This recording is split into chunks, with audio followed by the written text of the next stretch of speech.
Hey there, welcome back to High Infidelity, the best channel for cheating stories. Like and subscribe to channel for more spicy stories. Now, let's get into today's story video. Wife worked as an escort while in college. My wife, 34 years old, and I, 34 years old, have been married for almost 5 years. We have solid employment, a great home, and 2 small children. We've been friends since middle school and dated on and off throughout high school. We had been away for some months when she left for college in another part of the nation, while I attended a public school not far from home. We saw each other on occasion when she was home for the summers and Christmas, and we up a few of times, but we kept it casual and didn't have any contact else while she was gone. During that period, I saw other folks. She returned to this region after graduation, and we both resided in the same city. As a result, we began to see one another again.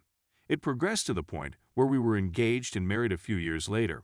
She is the most gorgeous lady I've ever seen, my dearest friend, and my life's love. We brought our Coppet Bubble couple, my wife's closest friend and her husband, around for dinner and a few drinks the weekend before last, too many.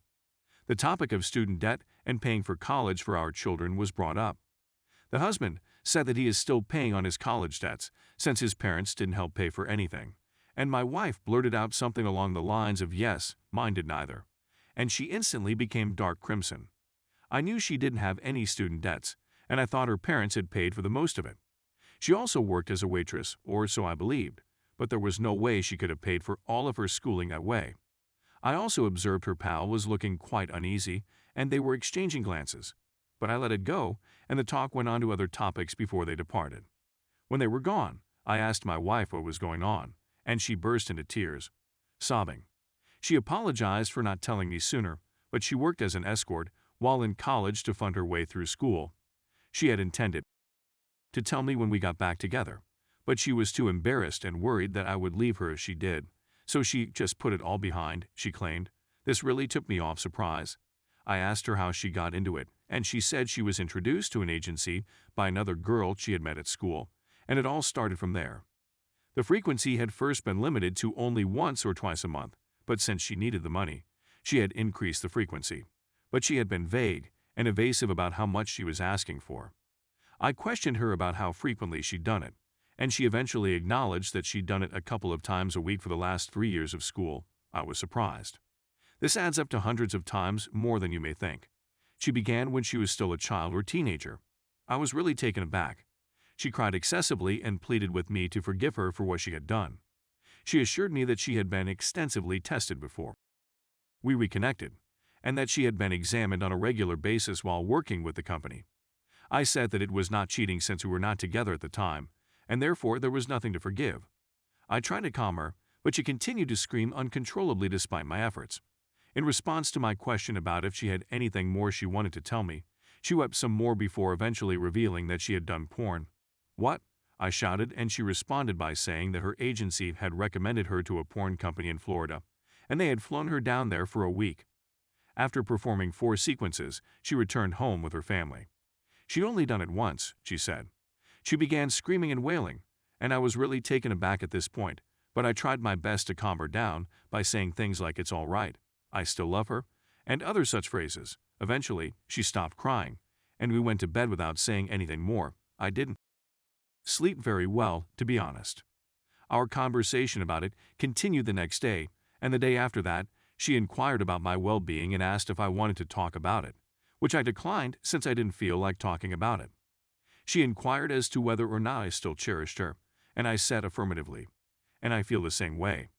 I can't imagine living my life without her by my side.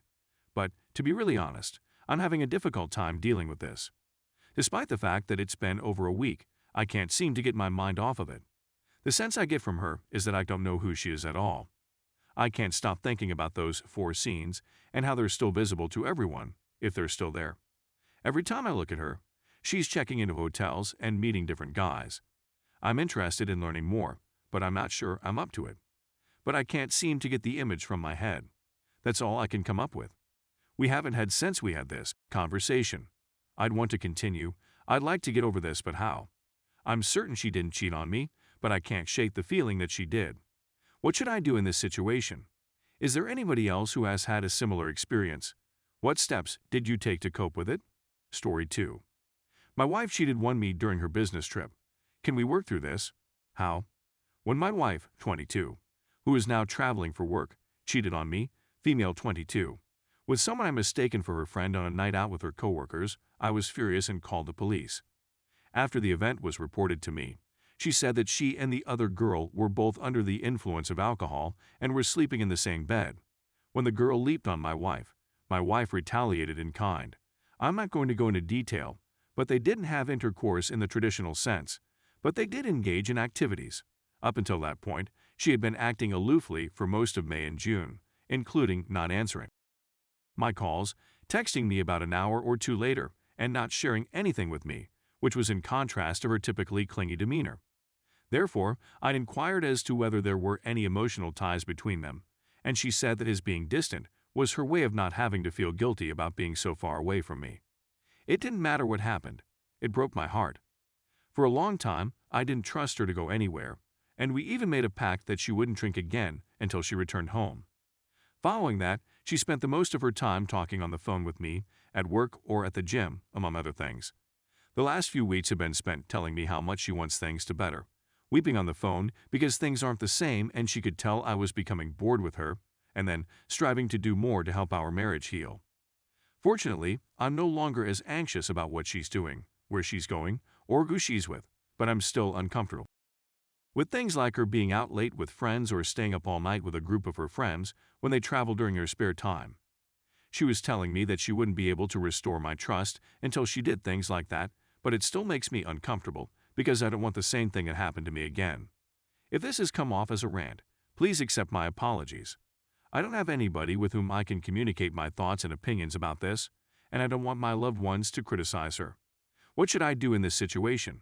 What can I do to make it function properly? Is it worth my time to attempt to make it work? She's never cheated on me before, but when I think about it, I'm concerned that she may in the future.